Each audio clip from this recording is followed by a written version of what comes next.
পৃথিবীর শ্রেষ্ঠ কুড়ে কাকে বলে দেখো। ডোডো, ডোডো একটু দইটা খেয়ে নে, খেয়ে নে। দেখো শুয়ে শুয়ে দই খাবে শুধু, দেখো তোমরা ওই দেখো দেখেছো কুড়ে কাকে বলে, দেখেছো শুয়ে শুয়ে দই খাচ্ছে। কেউ এরকম করে? আমার ডোডো করে। ও উঠে একটু খেতে কষ্ট হচ্ছে দেখো।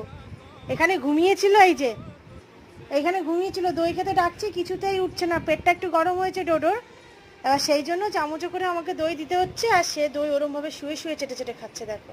দাঁড়া দিচ্ছি, চামচেরটা শেষ হয়ে গেছে। দাঁড়া, এক চামচ করে দই দিচ্ছি আর সে শুয়ে শুয়ে খাচ্ছে। প্রথমে এক চামচ শেষ করলো, আর এই যে দ্বিতীয় চামচ, সেটাও শুয়ে শুয়ে খাচ্ছে। দেখেছো? দেখো শুধু চামচের পেছনেও চেটে খেয়ে নিচ্ছে, কিন্তু তাই বলে উঠে খাবে না। একটু উঠে বস ডোডো, লাস্ট চামচ আর নেই। একটু ওঠ তা, এইভাবে খাওয়া যায়? আমাকে কমেন্ট করো কার বাড়িতে এরকম আছে যে শুয়ে শুয়ে খায়।